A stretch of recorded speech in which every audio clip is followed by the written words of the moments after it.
नमस्कार कक्षा 9 के विद्यार्थियों, आप सबका बहुत बहुत स्वागत है यूपी बोर्ड क्लासेस में, जहां पे आपको यूपी बोर्ड के सिलेबस के आधार वीडियो लेक्चर मिलते हैं। मेरा नाम है प्रशांत। आज हम कक्षा 9 की गणित का पाठ 4 दो चर रैखिक समीकरण की प्रश्नावली 4.3 को समाप्त करेंगे।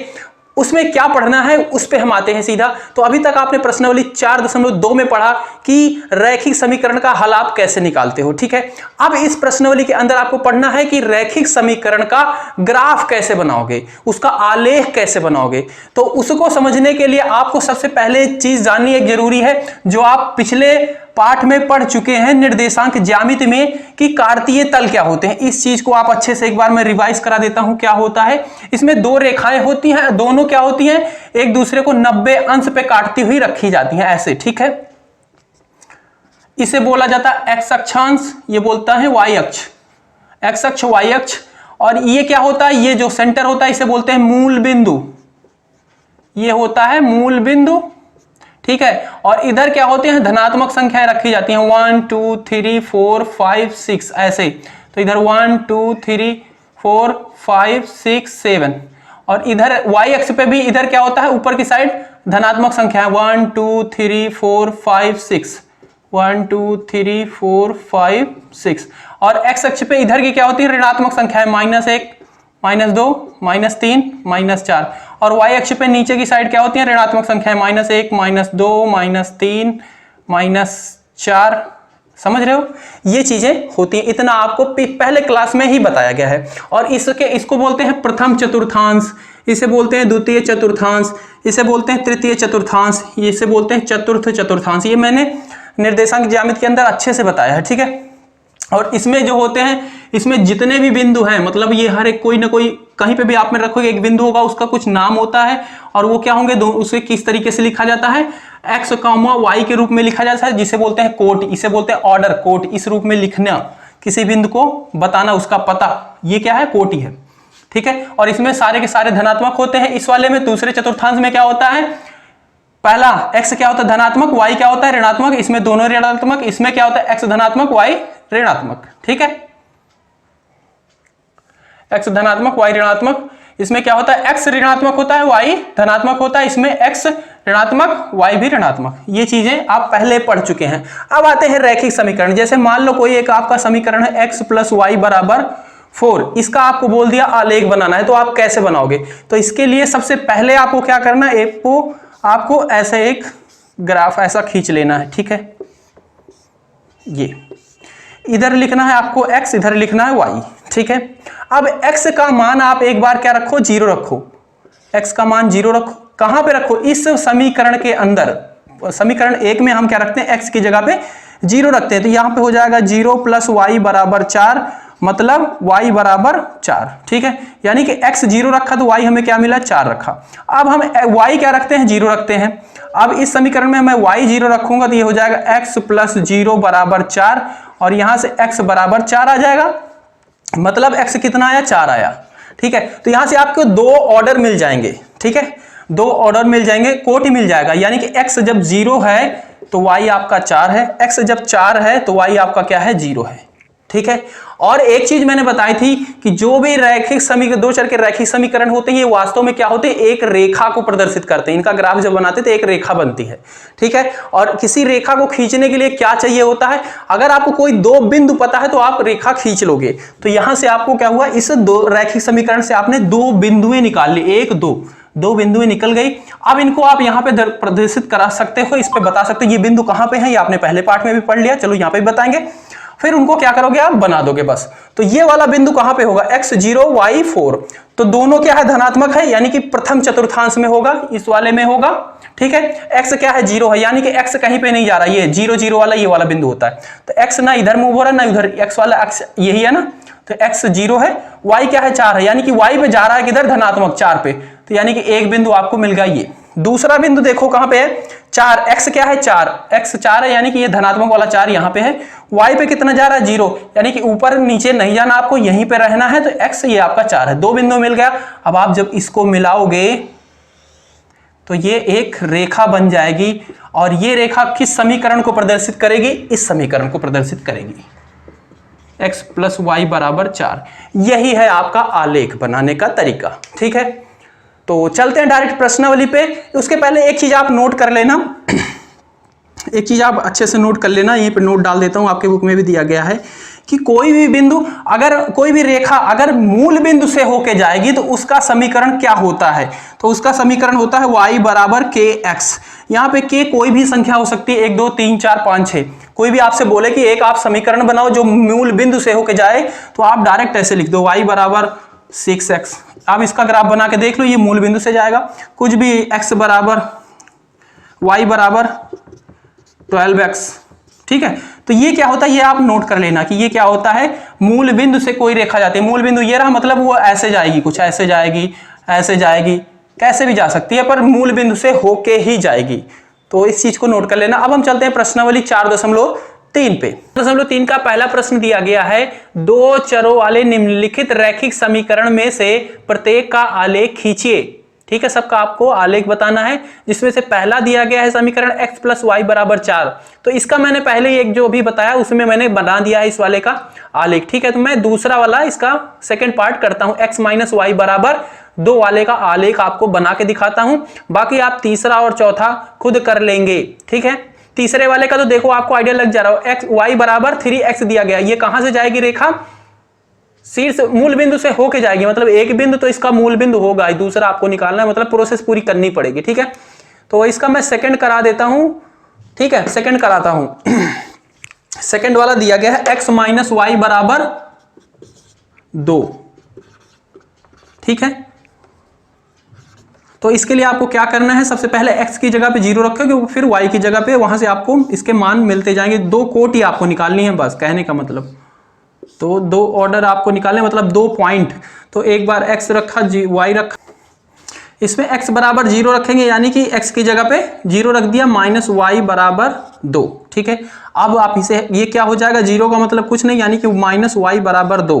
माइनस को भी उधर भेजना है। ठीक है, उधर भेजना है, तो इसे आप क्या मान सकते हो कि -1 × y है, -1 का y में मल्टीप्लाई कर रखा है, ऐसा कुछ। ठीक है, बात क्लियर है। अब मेरे को इस चीज को यहां से हटाना है, पूरा का पूरा इधर खत्म करना है, -1 को खत्म करना है। तो मैंने बताया था ये समीकरण क्या होता है, तराजू की तरह होता है। अगर इधर जो चीजें करोगे आपको उधर भी करना पड़ेगा।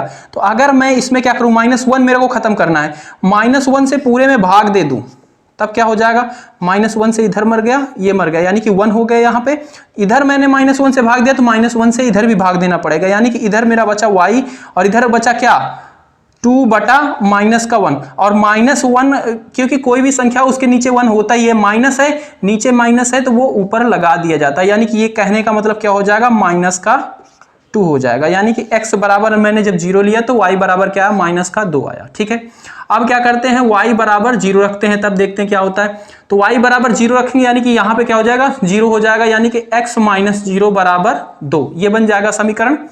फिर यहां से आपको हल करना है, तो इसे आप हल करोगे तो ये x बराबर 2, x का डायरेक्ट मान ऐसे ही आ गया, इसमें कुछ आपको करनी ही नहीं पड़ रही इसकी ऑपरेशन, यानी कि x बराबर क्या आ गया, 2 आ गया, जब y क्या रखा था, 0 रखा था। तो यहां से आपको 2 बिंदुएं मिल गई, कौन कौन सी, x 0 रखा तो y क्या मिला था, -2, और y जब 2 रखा तो x क्या मिला, 0। 2 बिंदु मिल गई, और किसी रेखा को बनाने के लिए 2 बिंदुओं की जरूरत होती है, आप इससे बना लोगे। अब इन बिंदुओं को आइडेंटिफाई करोगे, है कहां पे, आलेख में। x क्या है, 0, x अक्ष ये होता है, इस पे 0 कहां है, ये रहा। ठीक है, और y क्या है, -2, तो y ये होता है, इधर क्या है, -2, यानी कि x में इधर से उधर नहीं जा रहा है, ये सिर्फ y अक्ष पे जा रहा है। तो y अक्ष पे कहां पे जा रहा है, ये 2, ये एक बिंदु आपको मिल गया। दूसरा बिंदु है, x क्या है, 2 है, y 0, तो x क्या है, +2 है, यानी कि ये +2 है। y पे कहां जा रहा है, ऊपर नीचे कहीं नहीं जा रहा, यानी कि यहीं पे है, यानी कि ये वाला बिंदु आपका मिल गया। ठीक है, अब इन दोनों को आप जब मिलाओगे तो एक रेखा बन जाएगी, और यही रेखा इस समीकरण को प्रदर्शित करेगी, x - 2y बराबर 2। तो इसका आलेख आपने बना दिया। ठीक है, इसी तरीके से आप इसका तीसरा पार्ट भी करोगे और चौथा पार्ट भी करोगे, तो बाकी आप खुद कर लेना। ठीक है, अगर कोई दिक्कत हो तो आप पूछ लेना कमेंट में या फिर ग्रुप में आके। ओके, दूसरा प्रश्न दिया गया है, बिंदु 2, 14 से होकर जाने वाली 2 रेखाओं के समीकरण लिखिए। कह रहा है कि ये बिंदु दिया गया है 2,14 से होके जाने वाली दो रेखाएं आपको बतानी है, उनका समीकरण लिखना है। और इस प्रकार की और कितनी रेखाएं हो सकती हैं और क्यों, और कितनी रेखाएं हो सकती हैं जो इसी बिंदु से जाए और क्यों, रीजन भी देना है। तो ये जो बिंदु दिया गया है ये क्या है 2,14, ये वास्तव में क्या है, ये x, y है, ठीक है। यानी कि x बराबर क्या दिया गया है 2 दिया गया है, y बराबर क्या दिया गया है 14 दिया गया है। तो आप इससे समीकरण बना सकते हैं क्या, जी बिल्कुल बना सकते हैं। कैसे, देखो x, y क्या है, अगर आप x प्लस y लिख दो तो ये क्या हो जाएगा, कितना हो जाएगा, 2 और 14 16 हो जाएगा, ठीक है। एक समीकरण तो आपका ये बन जाएगा x, y। अगर आप इसे हल करोगे फिर भी ये आपकी रेखा बनेगी जो इस बिंदु से होके जाएगी, ठीक है। दूसरा समीकरण आप क्या बना सकते हो, इसमें x क्या है 2 है और y क्या है 14, तो इसे मैं 2x अगर लिख दूं तो ये 2x यानी कि 2 दूना 4 हो चुका है, ठीक है। और प्लस y लिख दूं तो ये क्या हो गया 14, 2 और ये 2, 2 दूना 4 और 14 कितना हो गया 18 हो गया। यानी कि ये एक दूसरा समीकरण बन गया, ये पहला ये दूसरा समीकरण बन गया, ठीक है। इसी तरीके से आप और बना सकते हो, अगर मैं इसे लिख दूं 3x और प्लस y, तो ये 3x यानी कि x की जगह पे 2 है तो 2 तिहाई 6 और y की जगह पे 14, 6 और 14 कितना हो गया 20, ठीक है। ये बन गया आपका तीसरा समीकरण। इसी तरीके से आप जितना चाहो बनाते चले जाओगे, ठीक है। और ये 4 दूनी 8, 8 और 14 कितना हो जाएगा 22, ये हो गया आपका चौथा समीकरण। तो इस तरीके से आप अनंत समीकरण बना सकते हो जो इस बिंदु से होके जाएंगी, यानी कि अनंत रेखाएं हो सकती हैं जो इस बिंदु से जाएंगी। पर आपसे सिर्फ पूछा गया था 2, तो आप 2 का आंसर ये दे सकते हो। और बाद में पूछा और कितनी बना सकते हो, तो आप क्योंकि कोई बिंदु है वहां से जाने वाली कितनी रेखाएं होती हैं, आप ऐसे प्रैक्टिकल सोचिए, आप अनंत रेखाएं बना दो, बहुत सारी रेखाएं जो एक ही बिंदु से जाएंगी, ठीक है। तो यानी कि अनंत हो सकती है। तो यहां पे लिखोगे एक बिंदु से या फिर बिंदु 2,14 से जाने वाली अनेक रेखाएं हैं या अनंत अपरिमित, अनेक लिख देता हूं, अनेक हैं, क्योंकि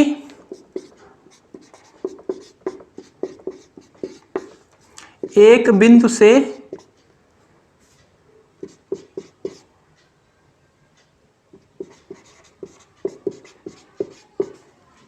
अपरिमित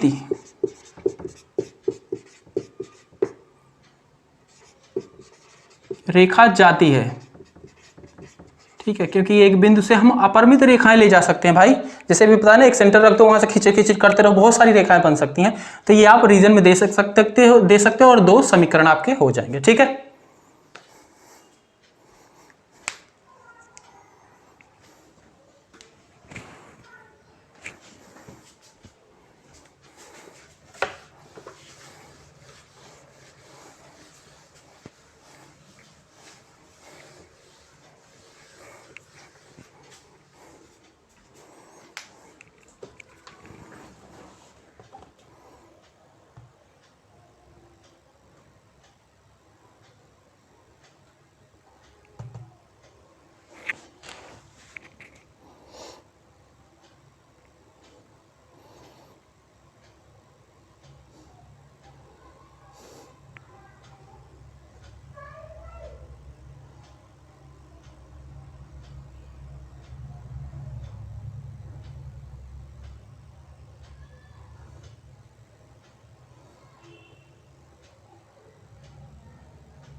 तीसरा प्रश्न दिया गया है, यदि बिंदु 3,4 समीकरण 3y बराबर ax प्लस 7 के आलेख पर स्थित है तो a का मान ज्ञात कीजिए। यह कह रहा है कि ये बिंदु दिया गया है, ये कह रहा है कि ये जो समीकरण दिया गया है 3y बराबर ax प्लस 7, इस रेखा के ऊपर ये बिंदु स्थित है, तो आपको a का मान निकालना है। ठीक है, देखो तीसरा है, ये है 3x क्या है 3y ax प्लस 7, ये है 3y ax प्लस 7, बिंदु दिया गया है 3 और 4, कह रहा है कि a का मान आपको निकालना है। इसका क्या मतलब है कि ये जो बिंदु है 3, 4, इस पढ़ो। तीसरा है, यदि बिंदु 3, 4 समीकरण 3y बराबर ax प्लस 7 के आलेख पर स्थित है। आलेख पर स्थित है मतलब ये जो 3y बराबर ax प्लस 7 दिया गया, ये इसकी रेखा पर स्थित है। कौन सा बिंदु? 3, 4। ठीक है, तो a का मान ज्ञात करना है आपको, तो आपको a का मान निकालना है। मतलब इसका कोई लाइन बना हुआ होगा और उसी के ऊपर ये वाला बिंदु स्थित है, तो आपको a का मान निकालना है। तो ऐसे स्थिति में क्या करना है, जो दिया गया है आपको, जो बिंदु दिया गया है वो वास्तव में क्या दिया गया है, x और y का मान दिया गया है। ये क्या होता है, x और y का मान होता है, यानी कि x बराबर 3 और y बराबर 4। तो x बराबर 3 रखो इस समीकरण में, y बराबर 4 रखो और उसके बाद इसे हल कर दो, जो आंसर a का मिलेगा वही हो जाएगा हल। ठीक है, तो x बराबर 3 रखते हैं तो ये हो जाएगा a इंटू 3, ठीक है, और प्लस में 7, और यहाँ पे y बराबर क्या है, 4 है। ठीक है, तो ये हो जाएगा 12, 4 तिहाई 12, और ये हो जाएगा 3a प्लस 7। ठीक है, अब देखो इसे आपको सरल करना पड़ेगा क्योंकि a का मान निकालना है भाई। तो इस 7 को आपको हटाना। अच्छा, मैं देखो इसको पलट सकता हूँ क्योंकि ये क्या है, तराजू की तरह है, तो मैं इस पूरे को चाहूँ तो इधर रख दूँ और इस पूरे को उधर रख दूँ, उलट पलट कर सकते हैं। तो इसको 3a प्लस 7 लिख देता हूँ, आपको समझने में थोड़ी सी आसानी हो जाएगी। ठीक है, ये बिल्कुल लिख सकते हो क्योंकि बराबर मैंने ना इधर कुछ ऐड किया ना इधर कुछ ऐड किया। ठीक है, जैसे कि था वैसे कर दिया, बस पलट दिया, तो पलटने से कोई चेंज नहीं होता। ठीक है, अब देखो इस 7 को आपको इधर से हटाना है क्योंकि आपको a का मान रखना है, इस साइड सिर्फ a बचेगा, ऐसा करना है। तो सबसे पहले 7 को हटाते हैं, इधर क्या है, 7 जुड़ा हुआ है, तो अगर मैं 7 इस पूरे में से घटा दूं तो इधर से तो गायब हो जाएगा, और जब इधर से घटाऊंगा तो मेरे को उधर से भी घटाना पड़ेगा। तो ये 3a प्लस 7 माइनस 7 बराबर 7, जब बराबर 12, इधर भी 7 आपको घटाना पड़ेगा क्योंकि इधर घटाया, तो इधर से इधर तो ये मर गया, इधर क्या बचा 3a, 12 में से 7 जाएगा, 12 में 7 जाएगा, 5 बचेगा, और इधर क्या है 3a। अब इधर 3 को भी आपको हटाना है इधर से। ठीक है, इधर से भगाना, कैसे भगाओगे, इधर आप अगर पूरे में 3 से भाग दे दो तो ये 3 से 3 कट जाएगा, इधर a बचेगा, इधर से अगर आपने 3 से भाग दिया तो इधर भी देना पड़ेगा, तो इधर से ये कैंसिल हो जाएगा, यानी कि इधर a बचेगा, और इधर क्या हो जाएगा आपका 5/3 हो जाएगा इसका उत्तर। ठीक है, देखो चौथा दिया गया है, एक नगर में टैक्सी का किराया निम्नलिखित है। कह रहा है कि पहले किलोमीटर का किराया 8 रुपए है। ठीक है, और उसके बाद की दूरी के लिए प्रति किलोमीटर का किराया 5 रुपया है। ठीक है, मतलब एक टैक्सी है जिसपे अगर आप बैठोगे तो पहले 1 किलोमीटर जाओगे तो 8 रुपए लगेंगे, अगर उसके बाद और जा रहे हो तो उसके प्रति किलोमीटर के 5 रुपए लगने हैं। यदि तय की गई दूरी x किलोमीटर, मतलब जितनी दूरी चलनी है वो x है, और कुल किराया y रुपए है, तो इसका एक रैखिक समीकरण बनाइए और उसका आलेख भी बनाइए। ठीक है, यहाँ पे देखो दिया गया है, पहले किलोमीटर का कितना किराया लग रहा है, 8 रुपए लग रहा है। ठीक है, उसके बाद का लग रहा है 5 रुपए। ठीक है, और तय की गई दूरी क्या है, x है, कुल किराया y है, तो हम कुल किराया कितना लग रहा है उसको हम इधर लिख लेते हैं। ठीक है, क्योंकि मेरा कुल किराया कितना लगेगा उसी पे सब कुछ डिपेंड करेगा। मैं जब पहले किलोमीटर चलता हूं, मतलब 1 किलोमीटर चलता हूं, तब कितने रुपए लग रहे हैं, 8। 1 किलोमीटर गुणे और 8 रुपया कर दिया, मतलब ये किराया आया, मुझे इतना देना पड़ेगा 1 किलोमीटर का। ठीक है, पर मैं 1 किलोमीटर तो जा नहीं रहा क्योंकि मेरे को कितना किराया लगा है, कुल y लगा है, तो ये क्या है बराबर, और प्लस में और मैं जा रहा हूं, और कितना जा रहा हूं, और उसके बाद जो जा रहा हूं उसका 5 रुपया लग रहा है। ठीक है, और कुल दूरी कितनी तय कर रहा हूं, x, तो 5 रुपया लग रहा है, कुल दूरी x तय कर रहा हूं, और x में से 1 किलोमीटर या घटा दूंगा, 1 किलोमीटर तो मैं चल चुका हूं और उसका किराया दे चुका हूं, तो अब कितना बचा हुआ है डिस्टेंस, यानी कि x में से 1 घटा दूंगा, ये बन जाएगा और इसका जो गुणा होगा वो क्या आएगा, किराया आएगा, और इन दोनों को जोड़ने पे जितना बनेगा वो क्या हो जाएगा, मेरा का कुल किराया। बात समझ में आई? ये आपका बन गया समीकरण। इसे आप सिंपलीफाई कर लोगे तो यहाँ से ये तो 8 हो जाएगा और ये प्लस का 5x और माइनस का 5 बराबर y। ठीक है, इसको मैं और सरल कर लेता हूँ इन दोनों को, क्योंकि दोनों नंबर हैं तो इन जोड़ घटाव हो जाएंगे। तो इसके आगे सिंबल क्या है, धन का, इसके आगे ऋण का। तो धन ऋण क्या होता है, प्लस माइनस माइनस होता है। सिंबल किसका लगेगा, जो संख्या बड़ी होगी। तो 5 और 8 में बड़ा कौन है, ये बड़ा है, यानी कि धन का सिंबल लगेगा। तो 8 में से 5 जाएगा यानी कि 3 और इधर 5x बराबर y। ठीक है, ये आपका बन गया एक समीकरण। ठीक है, अब इस समीकरण से आपको बनाना है एक आलेख। आलेख के लिए मैं यहीं पे छोटा सा बना दे रहा हूं, आलेख उधर बन जाएगा। ठीक है, अब इसमें हम क्या करेंगे, x y, एक बार x का मान 0 रखेंगे, x का मान इसमें 0 रखेंगे, यानी कि ये हो जाएगा 3 + 5 × 0 बराबर y। तो ये पूरा वाला पूरा पद खत्म, क्योंकि 0 के साथ कोई नहीं लड़ पाता, चले जाते हैं सारे। और इधर क्या बचेगा, 3 बराबर y, यानी कि y बराबर क्या आया, 3 आया। बात क्लियर है? ये बराबर में है तो इसे y बराबर में 3 लिख सकता हूँ। ठीक है, अब क्या करेंगे, y बराबर 0 रखेंगे। y बराबर जब 0 रखोगे तो ये है y, इधर हो जाएगा 3 + 5x बराबर 0। ठीक है, ये आपका बना।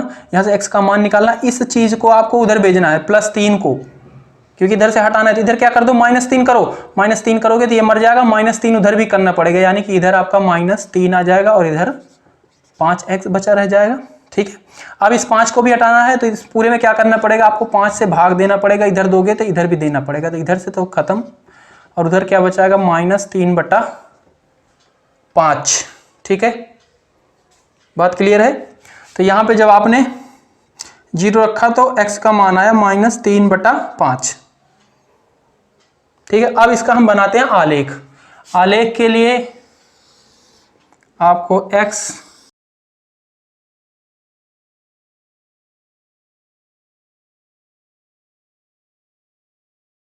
ये आलेख आपका बन गया। यहां से कौन कौन से बिंदु मिली, आपको 2 बिंदु मिली। x आपने जब 0 रखा तो y बराबर 3 मिला था। x आपने क्या रखा, y बराबर 0 रखा तो x आपको मिला है 3/5 और 0। ठीक है, -3/5 को आप दशमलव में ले जा लोगे तो ये हो जाएगा 0.6, माइनस का 0.6, 0। ठीक है, अब इस बिंदु और इस बिंदु को आप ढूंढो, इसमें कहां पे है। तो x क्या है, 0 है, यानी कि x अक्षांश में नहीं चला गया। y में कितना चला गया है, प्लस का 3, 1 2 3, यानी कि एक बिंदु तो आपको यहां पे मिल गया। ठीक है, ठीक है। दूसरा बिंदु क्या है, x में क्या चला गया, 0.6, माइनस का 0.6, यानी कि x अक्ष में किधर चला गया। ये क्या होता है, धनात्मक होता है, इधर वाला ऋणात्मक होता है। ऋणात्मक में कहां पर, 0.6, लगभग यहाँ पे कहीं पे। ठीक है, आधे से थोड़ा सा ज्यादा, लगभग यहाँ पे। और y में क्या चला गया, 0 चला गया, नहीं चला गया मतलब, तो ये एक बिंदु ये मिल गया। अब इन दोनों बिंदुओं को आप जब ज्वाइन करोगे तो ये एक रेखा बनेगी। अरे सीधी नहीं बनी मेरे से, थोड़ा सा। ठीक है, और ये रेखा क्या करेगी, ये वाला कौन सा बिंदु था, ये था माइनस का 0.6, 0, और ये वाला बिंदु क्या था, x बराबर 0, y बराबर 3 का। और ये रेखा कौन सी है, ये है आपकी 3 + 5x बराबर 0 की रेखा। इस तरीके से आपको बनाना ये वाला।